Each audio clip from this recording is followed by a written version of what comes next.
ജർമ്മനിയിൽ free education നിർത്തലാക്കുകയാണോ? ഇനി German public യൂണിവേഴ്സിറ്റിയിലും fees വരുമോ? ഇതൊക്കെയാണ് ഒത്തിരി സ്റ്റുഡൻസിൻ്റെയും ഡൗട്ട്സ് ആയിട്ട് ഇപ്പോൾ വരുന്നത്. എന്താണ് ഈ ഫ്രീ എഡ്യൂക്കേഷൻ? എന്താണ് ജർമ്മനിയിൽ ഇത്രയധികം പ്രത്യേകത?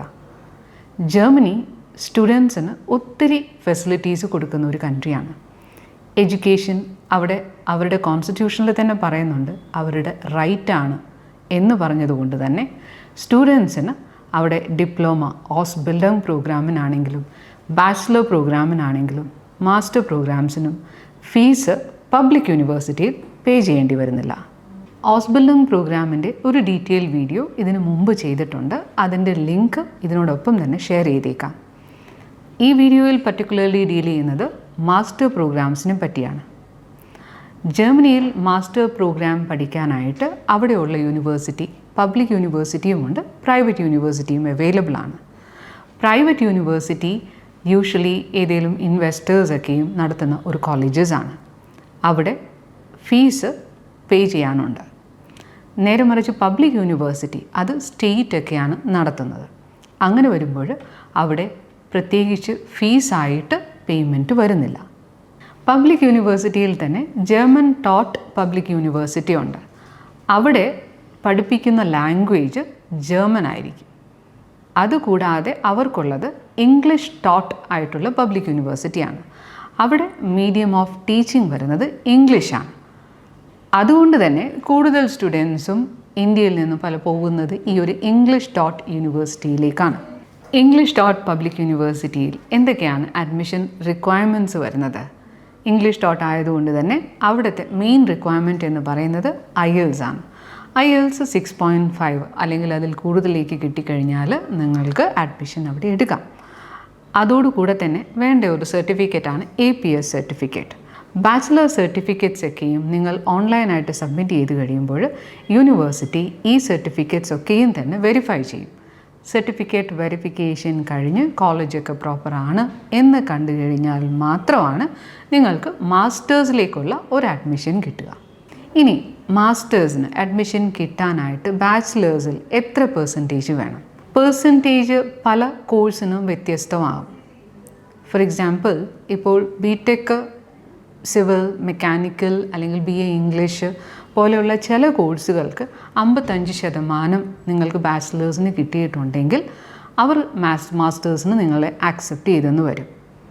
ചില കോഴ്സസിനാണെങ്കിൽ 70-75% വരെ ചോദിക്കുന്നതുമുണ്ട്.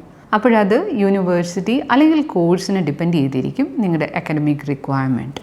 ജർമ്മൻ ടോട്ട് പബ്ലിക് യൂണിവേഴ്സിറ്റിയിലാണ് നിങ്ങൾക്ക് പഠിക്കേണ്ടതെങ്കിൽ അവിടെ ഹയർ ലെവൽ ഓഫ് ജർമ്മൻ തന്നെ ആവശ്യമായിട്ടുണ്ട്. ജർമ്മൻ ലെവൽ എന്ന് പറയുന്നത് ഏറ്റവും ബേസിക് ലെവൽ A1 അല്ലെങ്കിൽ A2 ആണ്. അത് കഴിഞ്ഞാണ് B1 ആൻഡ് B2. അതിൻ്റെ മേലേക്കാണ് C1 ആൻഡ് C2.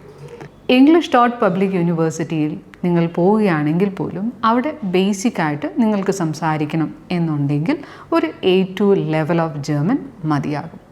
പക്ഷേ ജർമ്മൻ ടോട്ട് പബ്ലിക് യൂണിവേഴ്സിറ്റിയിലേക്കാണ് നിങ്ങൾ പോകുന്നതെങ്കിൽ ചില യൂണിവേഴ്സിറ്റിയിൽ B2ഉം C1ഉം C2ഉം ഒക്കെയാണ് അവരുടെ ഡിമാൻഡ് വരുന്നത്. ഇനി പർട്ടിക്കുലർലി ഫീസ് എടുത്തു കഴിഞ്ഞാൽ പ്രൈവറ്റ് യൂണിവേഴ്സിറ്റിയിൽ നമുക്ക് ഫീസ് പേ ചെയ്യേണ്ടി വരും. പബ്ലിക് യൂണിവേഴ്സിറ്റിയിൽ ഫീസ് പർട്ടിക്കുലർലി പേ ചെയ്യേണ്ട ആവശ്യം വരുന്നില്ല. ഒരു സെമസ്റ്റർ കോൺട്രിബ്യൂഷൻ എന്നുള്ള നിലയിൽ ചെറിയ തുക മാത്രമാണ് പേയ്മെൻറ്റ് വരുന്നത്. ടെക്നിക്കൽ യൂണിവേഴ്സിറ്റി ഇൻ മ്യൂണിക് ഒത്തിരി ഇന്ത്യൻസിൻ്റെ സ്വപ്നം ആയിട്ടുള്ളൊരു യൂണിവേഴ്സിറ്റിയാണ്. ഈ യൂണിവേഴ്സിറ്റിയിലാണ് ഇപ്പോഴവർ ഫീസ് ചാർജ് ചെയ്യാനായിട്ട് തുടങ്ങിയത്. ഏകദേശം €6,000 പെർ സെമസ്റ്ററാണ് ചാർജ് വരുന്നത്. ബവേരിയയിലുള്ള കുറച്ച് യൂണിവേഴ്സിറ്റീസും ഇതുപോലെ തന്നെ പബ്ലിക് യൂണിവേഴ്സിറ്റി ആണെങ്കിലും ഫീസ് ചാർജ് ചെയ്യാൻ തുടങ്ങിയിട്ടുണ്ട്. അതുകൊണ്ടാണ് പലരും സംശയത്തോടെ കാണുന്നത് ഇനി പബ്ലിക് യൂണിവേഴ്സിറ്റിയിൽ ഫീസ് വരുമോ എന്നത്. ഇപ്പോൾ technical university in Munich start ചെയ്തിരിക്കുന്ന ഈ ഫീസ് പോലും അവർ ഒരു എക്സ്പെരിമെൻ്റ് അടിസ്ഥാനത്തിലാണ് ചെയ്യുന്നത്. അവരൊരു കമ്പാരിസൺ ആണ് ചെയ്യാൻ പോകുന്നത്. ഇനി ഫീസ് ആക്റ്റീവായി തുടങ്ങിക്കഴിഞ്ഞാൽ നമ്പർ ഓഫ് സ്റ്റുഡൻസ്, അങ്ങോട്ട് വരുന്ന നമ്പർ ഓഫ് സ്റ്റുഡൻസ് കുറയുമോ എന്നുള്ളതാണ് ഈ ഒരു എക്സ്പെരിമെൻറ്റിൻ്റെ ലക്ഷ്യം. ഇത് കഴിഞ്ഞിട്ടുള്ള ഒരു കമ്പാരിസൺ റിസൾട്ടൊക്കെ കഴിഞ്ഞായിരിക്കും ഇത് കൂടുതൽ ആക്റ്റീവാക്കുന്നത്. ജർമ്മനിയിൽ 400ഓളം പബ്ലിക് യൂണിവേഴ്സിറ്റീസ് ഉണ്ട്. അതിൽ കുറച്ച് യൂണിവേഴ്സിറ്റിയിൽ മാത്രമാണ് ഇപ്പോൾ ഫീസ് ആക്റ്റീവായിട്ടിരിക്കുന്നത്. ഇപ്പോഴും ഒത്തിരി യൂണിവേഴ്സിറ്റിയിലും ഫ്രീ ആയിട്ട് പഠിക്കാം എന്നുള്ള ഓപ്ഷൻ അവൈലബിൾ ആണ്. അതുകൊണ്ട് തന്നെ നിങ്ങളുടെ കാര്യങ്ങൾ പെട്ടെന്ന് ചെയ്തു കഴിഞ്ഞാൽ ഇപ്പോഴും ഈ ഓപ്ഷൻസ് നിങ്ങൾക്ക് എടുക്കാവുന്നതാണ്. ചില പ്രോഗ്രാംസിനാണെങ്കിലും ഫീസ് പേയ്മെൻറ്റ് വരുന്നുണ്ട്. MBA പോലെയുള്ള പ്രോഗ്രാംസിന് ചില പബ്ലിക് യൂണിവേഴ്സിറ്റിയിൽ ഫീസ് പേ ചെയ്യേണ്ടി വരുന്നുണ്ട്. അഡ്മിഷൻസിൻ്റെ നമ്പർ ജർമ്മനിയിൽ ഇപ്പോൾ ഫ്രീ എഡ്യൂക്കേഷൻ ആയതുകൊണ്ട് തന്നെ നമ്പർ ഓഫ് ആപ്ലിക്കേഷൻസ് ഒത്തിരി കൂടുതലാണ്. നിങ്ങൾക്കും ഈ ഒരു ആപ്ലിക്കേഷൻസൊക്കെ ട്രൈ ചെയ്യുന്നുണ്ടെങ്കിൽ വളരെ പെട്ടെന്ന് തന്നെ കാര്യങ്ങളൊക്കെ തന്നെ ചെയ്യുക. നിങ്ങൾക്ക് കൂടുതൽ അറിയണം എന്നുണ്ടെങ്കിൽ നിങ്ങൾക്ക് ഞങ്ങളെ കോൺടാക്റ്റ് ചെയ്യാവുന്നതാണ്. ഈ ഒരു വീഡിയോയുടെ താഴെ തന്നെ ഒരു ഗൂഗിൾ ഫോം അറ്റാച്ച് ചെയ്തിട്ടുണ്ട്. ആ ഗൂഗിൾ ഫോം ഫില്ല് ചെയ്ത് കഴിഞ്ഞാൽ നിങ്ങൾക്ക് ഞങ്ങളുടെ കൗൺസിലേഴ്സ് ഒരു ഡീറ്റെയിൽ ആയിട്ടുള്ള കൗൺസിലിംഗ് തരുന്നതായിരിക്കും. ഇതിൽ കൂടുതൽ എന്തെങ്കിലുമൊക്കെ ഡൗട്ട്സ് ഉണ്ടെങ്കിൽ നിങ്ങൾക്ക് ഞങ്ങളെ കോൺടാക്റ്റ് ചെയ്യാവുന്നതാണ്. Thank you.